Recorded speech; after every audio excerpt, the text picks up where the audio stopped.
ಪೂಜ್ಯಾಯ ರಾಘವೇಂದ್ರಾಯ ಸತ್ಯಧರ್ಮ ರಥಾಯ ಚ ಭಜತಾಂ ಕಲ್ಪವೃಕ್ಷಾಯ ನಮತಾಂ ಕಾಮಧೇನುವೆ. ರಾಯರು ನಿಮ್ಮೆಲ್ಲರನ್ನೂ ಕಾಪಾಡಲಿ ಅಂತ ನಾನು ಕೇಳ್ಕೊತೀನಿ. ಮನುಷ್ಯನಿಗೆ ಕಷ್ಟ ಬಂದಾಗ ಹೇಳೋ ಅಂಥ ಮಾತಿದು, ನಾನು ಯಾವ ಜನ್ಮದಲ್ಲಿ ಏನು ಕರ್ಮ ಮಾಡಿದ್ದೆ, ಏನು ಪಾಪ ಮಾಡಿದ್ದೆ, ಯಾವ ಜನ್ಮದ ಕರ್ಮನೋ ಗೊತ್ತಿಲ್ಲ, ಈ ಜನ್ಮದಲ್ಲಿ ನಾನು ಅನುಭವಿಸ್ತಾ ಇದ್ದೀನಿ ಅಂತ ಹೇಳ್ತೀರ. ನನಗೆ ಗೊತ್ತಿದ್ದೋ ಹಾಗೆ ಈ ಜನ್ಮದಲ್ಲಿ ನಾನೇನು ಪಾಪ ಮಾಡಿಲ್ಲ, ಕರ್ಮ ಮಾಡಿಲ್ಲ, ಆದರೂ ಸಹ ನನಗೆ ರಾಯರಿಷ್ಟೊಂದು ಕಷ್ಟ ಕೊಡ್ತಿದ್ದಾರೆ ಅಂತ ನೀವು ಹೇಳ್ತೀರಾ. ನಾವು ಈ ಜನ್ಮದಲ್ಲಿ ಗೊತ್ತಿಲ್ಲದೇನೋ ಗೊತ್ತಿದ್ದೋ ಏನಾದರೂ ಒಂದು ತಪ್ಪು ಮಾಡಿರ್ತೀವಿ. ಮಾಡಿಲ್ಲ ಅಂತಂದ್ರೂ ಸಹ ಹೋದ ಜನ್ಮದಲ್ಲಿ ಏನಾದರೂ ಒಂದು ಪಾಪ ಕರ್ಮ ಮಾಡಿತ್ತು ಅಂತಂದರೆ ಆ ಪಾಪ ಕರ್ಮನ ನಾವು ತೀರಿಸ್ಲೇಬೇಕು. ಹೋದ ಜನ್ಮದಲ್ಲಿ ತೀರ್ಸೋಕ್ಕಾಗಿಲ್ಲ ಅಂದರೂ ನಮಗೆ ಇನ್ನೊಂದು ಜನ್ಮ ಅಂತ ಕೊಡ್ತಾರೆ ಭಗವಂತ ಶ್ರೀಕೃಷ್ಣ ಪರಮಾತ್ಮ. ಆ ಜನ್ಮದಲ್ಲಿ ನೀನು ತೀರಿಸ್ಲೇಬೇಕು ಅಂತ ಶ್ರೀಕೃಷ್ಣ ಪರಮಾತ್ಮ ನಮಗೆ ಇನ್ನೊಂದು ಜನ್ಮ ಕೊಟ್ಟು ಭೂಮಿಗೆ ಕಳಿಸೋಂಥದ್ದು.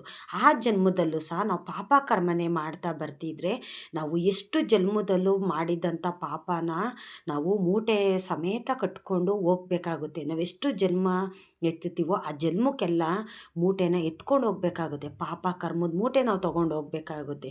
ಅದಕ್ಕೆ ಹೇಳೋದು, ಗೊತ್ತಿಲ್ಲದೇನೋ ಗೊತ್ತಿದ್ದೋ ಏನಾದರೂ ಒಂದು ತಪ್ಪು ಮಾಡಿದರೆ ಆ ಕ್ಷಣವೇ ನೀವು ಒಂದು ಕ್ಷಮೆ ಅನ್ನೋದು ಕೇಳಿ, ಪರವಾಗಿಲ್ಲ, ಏನೂ ಲಾಸ್ ಆಗೋದಿಲ್ಲ.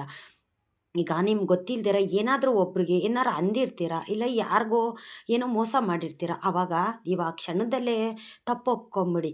ನಂಗೆ ಗೊತ್ತಿದ್ದೋ ಗೊತ್ತಿಲ್ಲದೇನೋ ತಪ್ಪು ಮಾಡಿದ್ದೀನಿ, ನಿಮ್ಮ ಋಣನ ನಾನು ತಿಂದಿದ್ದೀನಿ, ನನ್ನ ಮೇಲೆ ನೀನು ಶಾಪ ಅನ್ನೋದು ಹಾಕಬೇಡ, ನನಗೆ ಅನುಗ್ರಹ ಮಾಡು, ಒಳ್ಳೇದು ಮಾಡು, ನನಗೆ ಒಳ್ಳೇದಾಗಲಿ ಅಂತ ನೀನು ಹಾರೈಸು, ನನಗೆ ಸಾಕು ಅಂತ ಈ ಥರ ನೀವು ತಪ್ಪು ಒಪ್ಕೊಂಬಿಟ್ರೆ ಆ ತಪ್ಪನ್ನು ಆವಾಗಲೇ ಶ್ರೀಕೃಷ್ಣ ಪರಮಾತ್ಮ ಕಳೀತಾರೆ. ನೋಡಿ, ನಾವು ಗೊತ್ತಿದ್ದೋ ಗೊತ್ತಿಲ್ಲದೇನೆ ಏನಾದರೂ ತಪ್ಪು ಮಾಡಿತ್ತು ಅಂತಂದರೆ ಕ್ಷಮೆ ಕೇಳೋದ್ರಲ್ಲಿ ತಪ್ಪೇನೂ ಇಲ್ಲ. ಏಕೆ ಅಂತಂದರೆ ಶ್ರೀಕೃಷ್ಣ ಪರಮಾತ್ಮ ಹೇಳ್ತಾರೆ, ನೀನು ಎಷ್ಟು ಜನ್ಮದಲ್ಲೂ ಪಾಪ ಮಾಡ್ತೀಯೋ ಅಷ್ಟು ಜನ್ಮದಲ್ಲೂ ಸಹ ನೀನು ಪಾಪ ಕರ್ಮ ಅನ್ನೋದು ನೀ ಎತ್ಕೊಂಡು ಹೋಗ್ಬೇಕಾಗುತ್ತೆ ಅಂತ. ಏಕೆ ಅಂತಂದರೆ ನಾನೊಂದು ಚಿಕ್ಕ ಕಥೆನಾಗಿ ಹೇಳ್ತೀನಿ. ಹೋದ ಜನ್ಮದಲ್ಲಿ ನಾವು ಪಾಪ ಮಾಡಿದ್ದನ್ನು ನಾವು ತೀರಿಸ್ತೀರಾ ಸತ್ವಿ ಅಂತಂದರೆ ಈ ಜನ್ಮದಲ್ಲಿ ಯಾವ ರೀತಿ ಕಾಡುತ್ತೆ ಅನ್ನೋದಕ್ಕೋಸ್ಕರ ನಾನು ಒಂದು ಚಿಕ್ಕ ಕಥೆನಾಗಿ ಹೇಳ್ತೀನಿ. ಒಂದು ಊರಲ್ಲಿ ಒಬ್ಬ ಹುಡುಗ ಇರ್ತಾನೆ. ಆ ಹುಡುಗ ತುಂಬ ಬಡತನದಲ್ಲಿ ಇರ್ತಾನೆ. ಅವನೇನು ಅಂತಂದರೆ ನ್ಯಾಯ, ನೀತಿ, ಶ್ರದ್ಧೆ, ಭಕ್ತಿಯಿಂದ ಬದುಕ್ತಾ ಇರ್ತಾನೆ. ನಾನು ನ್ಯಾಯದಿಂದನೇ ದುಡಿಬೇಕು, ಅನ್ಯಾಯಕ್ಕೆ ಯಾವತ್ತೂ ಅಷ್ಟೇ ನಾನು ತಲೆ ಬಾಗೋದಿಲ್ಲ, ಅನ್ಯಾಯ ದಾರಿಗೂ ಸಹ ನಾನು ಹೋಗೋದಿಲ್ಲ, ನಾನು ನ್ಯಾಯವಾಗಿ ದುಡಿದು ದೊಡ್ಡ ವ್ಯಕ್ತಿ ಆಗಬೇಕು ಅನ್ನೋದು ಒಂದು ಕನಸಿರುತ್ತೆ. ಅವನು ಶ್ರೀಕೃಷ್ಣನ ಭಕ್ತ ಆಗಿರ್ತಾನೆ. ಯಾವಾಗಲೂ ಅಷ್ಟೇ ಹರಿನಾಮ ಹರಿನಾಮ ಅಂತ ಹರಿನಾಮನೇ ಹೇಳ್ತಾ ಇರ್ತಾನೆ. ಅವನೇನು ಮಾಡ್ತಾನೆ, ಕಷ್ಟಪಟ್ಟು ದುಡ್ದು ದೊಡ್ಡ ವ್ಯಕ್ತಿ ಆಗ್ತಾನೆ. ಅವನಿಗೆ ಒಂದು ಮದುವೆನೂ ಸಹ ಮಾಡ್ತಾರೆ. ಆ ಮದುವೆ ಆದಂಥ ಹುಡುಗಿ ಹಣ ಆಸ್ತಿ ಅಂತಂದರೆ ಸ್ವಲ್ಪ ಆಸೆ ಜಾಸ್ತಿ. ಈಗ ಒಂದು ದುಡ್ಡು ಕಾಸು ಅಂತಂದರೆ ತುಂಬ ಆಸೆ ಪಡ್ತಿರ್ತಾಳೆ, ಇನ್ನೂ ಬೇಕು ಇನ್ನೂ ಬೇಕು ಮತ್ತಷ್ಟು ಬೇಕು ಅಂತ. ಏಕೆಂದರೆ ಆ ಹುಡುಗನ ಹತ್ರ ಸಾಕಷ್ಟು ಹಣಕಾಸು ಅನ್ನೋದು ಆತ ಸಂಪಾದನೆ ಮಾಡಿದ್ದ. ಆದರೂ ಸಹ ಆಕೆಗೆ ಆ ಹಣಕಾಸು ಸಾಕಾಗ್ತಿರೋದಿಲ್ಲ. ನನಗೆ ಇನ್ನೂ ಬೇಕು, ಮತ್ತಷ್ಟು ಬೇಕು, ಇನ್ನೂ ಕೆಲಸ ಮಾಡು, ಇನ್ನೂ ಏನಾದರೂ ಮಾಡಿ ನೀನು ಹಣ ಸಂಪಾದಿಸು ಅಂತ ದುರಾಸೆ ಇರುತ್ತೆ. ಆಕೆಗೆ ದುರಾಸೆ ಇರುತ್ತೆ. ಆದರೆ ಆತನಲ್ಲಿ ನನಗೆ ದೇವ್ರು ಕೊಟ್ಟಷ್ಟೇ ಸಾಕು, ನಾನು ನ್ಯಾಯ ರೀತಿಯಿಂದ ದುಡಿತಾ ಇದ್ದೀನಲ್ಲ ಸಾಕು, ನಮಗೀಗ ಏನಿದೆಯೋ ಅದೇ ಸಾಕು ಅಂತ ಆತ ಹೇಳ್ತಾನೆ. ಆದರೆ ಆಕೆಗೆ ತುಂಬ ದುರಾಸೆ ಇರುತ್ತೆ. ಒಂದು ದಿವಸ ಏನು ಮಾಡ್ತಾರೆ, ಸಾಧು ಮಹಾರಾಜರು ಯಾರೋ ಒಬ್ಬ ಭಿಕ್ಷುಕರು ರೂಪದಲ್ಲಿ ಸಾಧು ಮಹಾರಾಜರು ಅವ್ರ ಮನೆ ಹತ್ರ ಬರ್ತಾರೆ. ಆದರೆ ಈತನಿಗೆ ನಮ್ಮ ಮನೆಗೆ ಶ್ರೀಮನ್ ನಾರಾಯಣನೇ ಬಂದಿದ್ದಾರೆ, ಶ್ರೀಕೃಷ್ಣನೇ ಬಂದಿದ್ದಾರೆ ಅಂತ ಒಂದು ಭಾವನೆ ಇರುತ್ತೆ. ಮನೆಗೆ ಯಾರಾದರೂ ಬರಲಿ, ಅತಿಥಿಗಳು ಬರಲಿ, ಅವ್ರನ್ನ ಶ್ರೀಮನ್ ನಾರಾಯಣ ಬಂದಿದ್ದಾನೆ, ಶ್ರೀಕೃಷ್ಣ ಬಂದಿದ್ದಾನೆ ಅಂತ ಆತ ಅವ್ರನ್ನ ಮನೆ ಕರೆದು ಉಪಚಾರ ಮಾಡೋದು, ಅತಿಥಿ ಸತ್ಕಾರ ಮಾಡೋದು ಆತನ ಗುಣ ಆಗಿರುತ್ತೆ. ಆದರೆ ಆತನ ಹೆಂಡತಿಗೆ ಅದೆಲ್ಲ ಇಷ್ಟ ಇರೋದಿಲ್ಲ. ಅವ್ರನ್ನ ಮನೆ ಕರ್ಕೊಂಬಂದು ಇಕ್ಕೊಳ್ಳೋದಲ್ದಿರ ಅವ್ರಿಗೆ ಅತಿಥಿ ಸತ್ಕಾರ ಬೇರೆ ಮಾಡ್ತೀಯಾ, ಇವತ್ತು ರಾತ್ರಿ ಅವ್ರು ಇಲ್ಲೇ ಉಳ್ಕೋತೀನಿ ಅಂತಾರೆ, ಅವ್ರಿಗೆ ಇರೋದಕ್ಕೂ ಸಹ ನೀನು ವ್ಯವಸ್ಥೆ ಮಾಡ್ತಾ ಇದೀಯ ಅಂತ ಗಂಡನಿಗೆ ಆವಾಗಲೂ ಬೈತಾ ಇರ್ತಾಳೆ. ಆದರೆ ಗಂಡನಿಗೆ ಆ ಸಾಧುಗಳು ಬಂದಿರ್ತಾರಲ್ಲ, ಇವತ್ತೊಂದು ರಾತ್ರಿ ಇರ್ತಾರೆ, ಅವ್ರು ಇರೋದಿಲ್ಲ, ಹೊರಟೋಗ್ತಾರೆ ನಾಳೆ ಬೆಳಗ್ಗೆ, ನೀನು ಏನು ಅನ್ನಕ್ಕೆ ಹೋಗಬೇಡ ಅಂತ ಹೇಳ್ತಾನೆ. ಆದರೂ ಸಹ ಅವಳು ಕೇಳೋದಿಲ್ಲ, ಇಲ್ಲ ಅವ್ರನ್ನ ನಾನು ಇರೋದಕ್ಕೆ ಬಿಡೋದಿಲ್ಲ, ಹಾಗೆ ಹೀಗೆ ಅಂತ ಗಲಾಟೆ ಮಾಡ್ತಾಳೆ. ಅವನಿಗೆ ಕೋಪ ತಡೆಯೋಕ್ಕಾಗೋದಿಲ್ಲ. ಯಾವತ್ತೂ ಅಷ್ಟೇ ಅವಳ ಮೇಲೆ ಗದರಿರಲಿಲ್ಲ, ಅವಳನ್ನ ಸಹ ಬೈದಿರಲಿಲ್ಲ. ಆದರೆ ಅವತ್ತು ಅವಳು ನಡ್ಕೊಂಡಿದ್ದ ರೀತಿಯಿಂದ ಸಾಧುಗಳನ್ನ ಈನಾಡಿಸಿ ಮಾತಾಡಿದ ರೀತಿನ ಅವನಿಗೆ ಸಹಿಸ್ಕೊಳಕ್ಕಾಗೋದಿಲ್ಲ. ಅದಕ್ಕೆ ಏನು ಮಾಡ್ತಾನೆ, ಜೋರದಾಗಿ ಗದರುತ್ತಾನೆ. ನೀನು ಸುಮ್ಮನೆ ಇದ್ರೂ ಸರಿ, ಬಾಯಿ ಮುಚ್ಕೊಂಡು ಅವ್ರು ಬಂದು ಹೋಗೋ ತಕ್ಕನೂ ಬಾಯಿ ಮುಚ್ಕೊಂಡಿದ್ರು ಸರಿ, ಏನು ಮಾತಾಡಬಾರ್ದು, ಅವ್ರಿಗೇನು ಊಟ ಉಪಚಾರ ಬೇಕೋ ಅದನ್ನೆಲ್ಲ ವ್ಯವಸ್ಥೆ ಮಾಡು ಅಂತಾನೆ. ಸರಿ ಅಂದ್ಬಿಟ್ಟು ಗಂಡಂಗೆ ಎದ್ರುಕೊಂಡು ಅವಳು ಏನು ಒಂದು ಅಡುಗೆ ತಿಂಡಿ ಮಾಡಬೇಕು ಅದನ್ನೆಲ್ಲ ಮಾಡ್ತಾಳೆ. ನೈಟು ಆ ಸಾಧುಗಳು ಮಲ್ಕೋತಾರೆ. ಅಂದರೆ ಮನೆಯಿಂದ ಹೊರಗಡೆ ವರಾಂಡದಲ್ಲಿ ಚಂದ್ರನ ಬೆಳಕು ನೋಡಿಕೊಂಡು ನಕ್ಷತ್ರಗಳನ್ನೆಲ್ಲ ನೋಡಿಕೊಂಡು ನಗು ನಗ್ತಾ ಮಲಗಿರ್ತಾರೆ. ಆಗ ಈತ ಬರ್ತಾನೆ. ಈತ ಬಂದು, ಏನು ಸಾಧುಗಳೇ ಈ ಥರ ನಗ್ತಾ ಇದ್ದೀರಲ್ಲ, ಏನು ಗೊತ್ತಾಯಿತು ನಿಮಗೆ, ಏನು ಮೇಲೆ ನೋಡಿದ್ರೆ ನನಗೂ ಸ್ವಲ್ಪ ಹೇಳಿ, ನನಗೆ ದೇವ್ರ ಬಗ್ಗೆ ಅಪಾರ ನಂಬಿಕೆ ಇದೆ, ದೇವ್ರ ಬಗ್ಗೆ ಏನಾದರೂ ತಿಳ್ಕೋಬೇಕು ಅನ್ನೋದೊಂದು ಆಸಕ್ತಿ ಇದೆ, ನಿಮ್ಗೆ ಗೊತ್ತಿರೋಷ್ಟು ನನಗೂ ಹೇಳಿ, ನನಗೂ ನಿದ್ದೆ ಬರ್ತಾ ಇಲ್ಲ ಅಂತ ಕೇಳ್ತಾನೆ. ಈಕೆ ಏನು ಮಾಡ್ತಾಳೆ, ಮನೆ ಒಳಗಡೆ ಇರ್ತಾಳೆ, ಇವರಿಬ್ಬರು ಹೊರಗಡೆ ಅಂಗಳದಲ್ಲಿ ಇರ್ತಾರೆ. ಆಗ ಈತ ಗೊತ್ತಿದ್ದನ್ನೆಲ್ಲ ದೇವ್ರ ಬಗ್ಗೆ ಏನು ಗೊತ್ತೋ ಅದನ್ನೆಲ್ಲ ಹೇಳ್ತಿರ್ತಾನೆ. ಏಕೆ ನೀವು ಈ ವಯಸ್ಸಿಗೆ ನೀವು ಸಾಧುಗಳಾದ್ರಿ, ಮನೆ ಸಂಸಾರ ಹೆಂಡ್ತಿ ಮಕ್ಕಳು ಯಾರು ಇಲ್ವಾ ಅಂತ ಈತ ಕೇಳ್ತಾನೆ. ಇಲ್ಲ, ನನಗೆಲ್ಲ ದೊಡ್ಡ ಕುಟುಂಬ, ಹೆಂಡ್ತಿ ಮಕ್ಕಳು ಸಂಸಾರ ಎಲ್ಲ ಇದೆ, ನನಗೆಲ್ಲ ಸಾಕು ಅಂತ ಅನ್ನಿಸ್ತು. ಅದಕ್ಕೆ ನಾನು ಸನ್ಯಾಸತ್ವ ತಗೊಂಡು ನಾನು ಪುಣ್ಯ ಸ್ಥಳಗಳಿಗೆ ಹೋಗಿ ಪುಣ್ಯ ಸಂಪಾದನೆ ಮಾಡಿ ಅಲ್ಲೇ ನನ್ನ ಜೀವನ ಅರ್ಪಿಸ್ಬೇಕು ಅನ್ನೋದು ನನ್ನ ಆಸೆಯಾಗಿದೆ.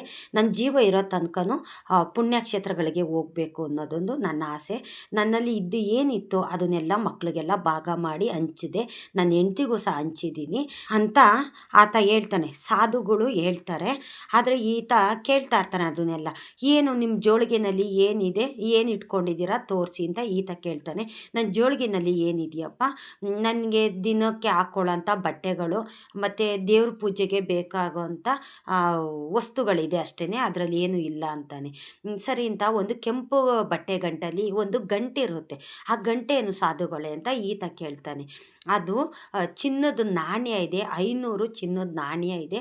ಅದು ನನ್ನ ಭಾಗಕ್ಕೆ ಬಂದಿದ್ದಂಥದ್ದು. ಅದನ್ನು ನಾನು ತೀರ್ಥಯಾತ್ರೆಗೆ ಹೋಗ್ತಾ ಇದ್ದೀನಲ್ಲ, ಅಲ್ಲಿ ಯಾರು ತುಂಬ ಕಷ್ಟದಲ್ಲಿದ್ದಾರೆ ಅವ್ರಿಗೆ ಸಹಾಯ ಮಾಡೋಣ ಅಂದ್ಬಿಟ್ಟು ಅದನ್ನೆಲ್ಲ ತೊಗೊಂಡು ಹೋಗ್ತಾ ಇದ್ದೀನಿ ಅಂತ ಈತ ಹೇಳ್ತಾನೆ. ಸಾಧು ಹೇಳ್ತಾರೆ.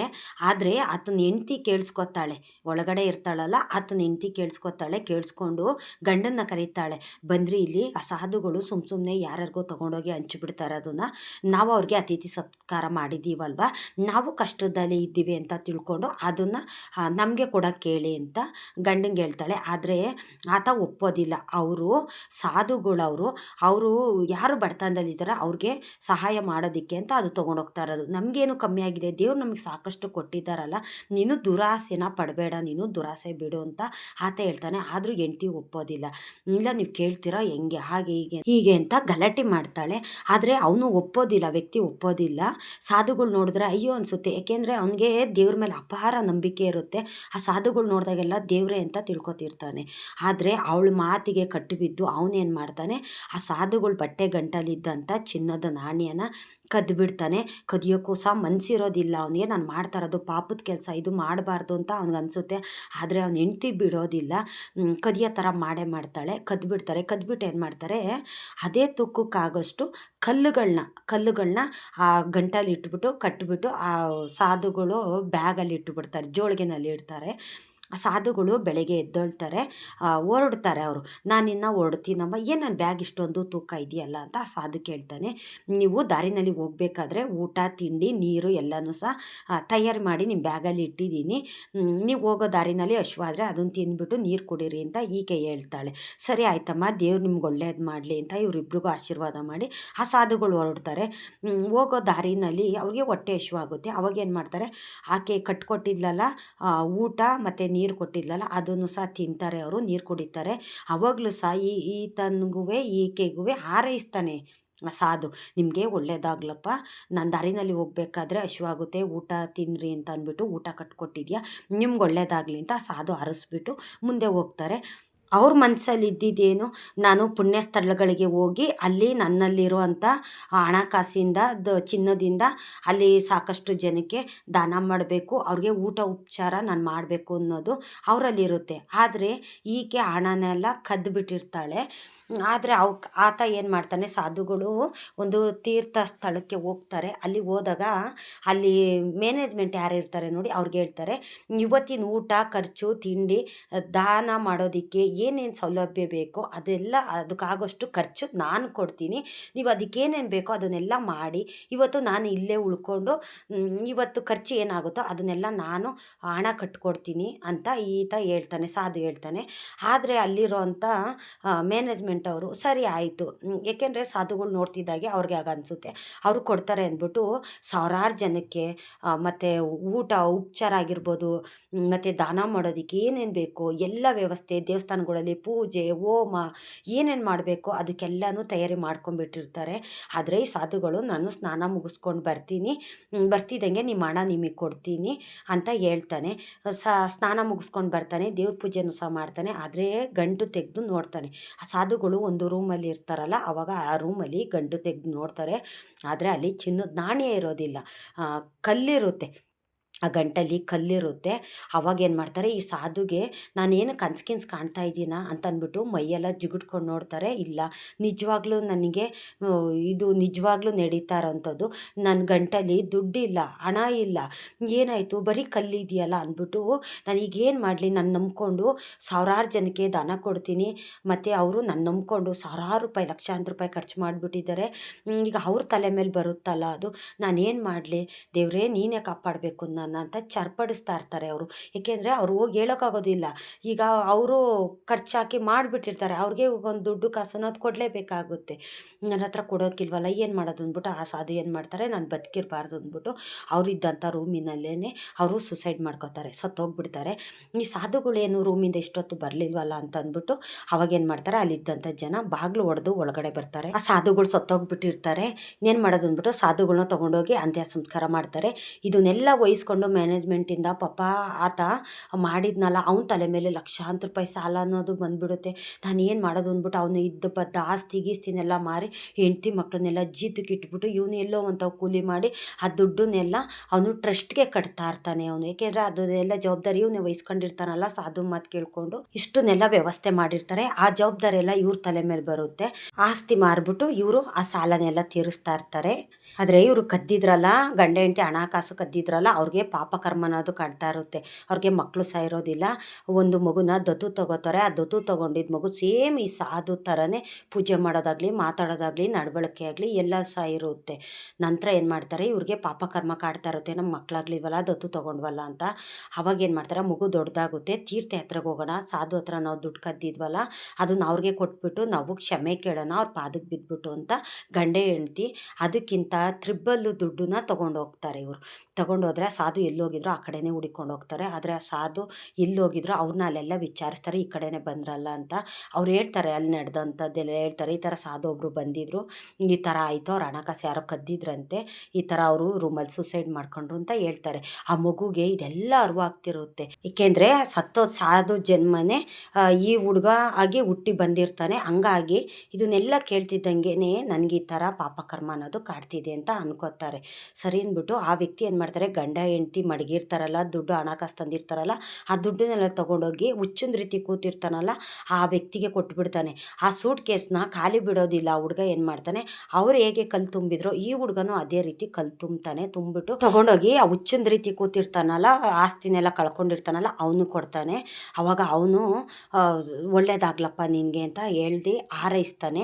ತಂದೆ ತಾಯಿ ಕೇಳ್ತಾರೆ, ಯಾಕಪ್ಪ ನನ್ನ ಸೂಟ್ ಕೇಸಲ್ಲಿ ಇದ್ದಿದ್ದು ದುಡ್ಡು ಹಣಕಾಸಲ್ಲಿ ಏನು ಮಾಡಿದೆ ಅಂದಾಗ, ನಾನು ಇಲ್ಲಿ ಒಬ್ಬ ಭಿಕ್ಷುಕ ಇದ್ದ, ಈ ಥರ ಆಗಿತ್ತಂತೆ, ಈ ಥರ ಅಂತ ಅವ್ನು ನಡೆದ ಘಟನೆಲ್ಲ ಹೇಳ್ತಾನೆ. ಆವಾಗ ನಾನು ಅವರಿಗೆ ದಾನ ಮಾಡಿದೆ ಅಂತಾನೆ. ಸರಿ, ಕಲ್ಲೇ ಅಂತಕ್ಕೆ ತುಂಬಿದೆ ಅಂದಾಗ, ನನಗೆ ಗೊತ್ತಿಲ್ಲ ಏನಕ್ಕೆ ತುಂಬಿದೆ ಅಂತ, ನನಗೆ ಗೊತ್ತಿಲ್ಲ, ನನಗೆ ಮನ್ಸು ಬತ್ತು ತುಂಬಿದೆ ಅಂತಾನೆ. ಯಾಕೆ ಅಂತಂದರೆ ಈ ಗಂಡೆ ಹೆಂಡ್ತಿ ಸಾಧು ಜೋಳಿಗೆಗೆ ಕಲ್ಲು ತುಂಬಿರ್ತಾರಲ್ಲ ಅದೇ ರೀತಿ ಈ ಮಗುನೂ ತುಂಬಿರುತ್ತೆ. ಅದಕ್ಕೆ ಹೇಳೋದು, ಎಷ್ಟು ಜನ್ಮ ಎತ್ತಿದ್ರು ಪಾಪ ಕರ್ಮ ಅನ್ನೋದು ಕಾಡದೆ ಬಿಡೋದಿಲ್ಲ. ಒಂದು ಜನ್ಮದಲ್ಲಿ ತೀರ್ಸೋಕ್ಕಾಗಿಲ್ಲ ಅಂದರೂ ಇನ್ನೊಂದು ಜನ್ಮದಲ್ಲಿ ತೀರಿಸಲೇಬೇಕು ಅಂತ ಶ್ರೀಕೃಷ್ಣ ಪರಮಾತ್ಮ ಹೇಳ್ತಾರೆ. ನಮಗೆ ತುಂಬ ಕಷ್ಟ ಬಂದಿದೆ, ಯಾವ ಜನ್ಮದ ಪಾಪ ಕರ್ಮನೋ ಗೊತ್ತಿಲ್ಲ, ನನಗೆ ಈ ಜನ್ಮದಲ್ಲಿ ಪೂರ್ತಿ ಕಷ್ಟನೇ ಬರ್ತಿದೆ, ದೇವ್ರೇಂತ ನನಗೆ ಅನುಗ್ರಹ ಮಾಡ್ತಿಲ್ಲ ಅಂತ ಸುಮ್ಮನೆ ನೀವು ಹೇಳ್ತೀರಲ್ಲ ನೋಡಿ. ಈ ಥರ ಏನಾದರೂ ಒಂದು ಋಣ ಅನ್ನೋದಿತ್ತು ಅಂತಂದರೆ ನಾವೆಷ್ಟು ಜನ್ಮ ಎತ್ತಿದ್ರು ಸಹ ಅದನ್ನು ತೀರಿಸಲೇಬೇಕಾಗುತ್ತೆ. ಅದಕ್ಕೆ ಹೇಳೋದು, ನ್ಯಾಯ ನೀತಿ ಶ್ರದ್ಧೆ ಭಕ್ತಿಯಿಂದ ಜೀವನ ಮಾಡಬೇಕು ಅಂತ. ಶ್ರೀಕೃಷ್ಣ ಪರಮಾತ್ಮ ಎಲ್ರಿಗೂ ಒಳ್ಳೇದು ಮಾಡಲಿ.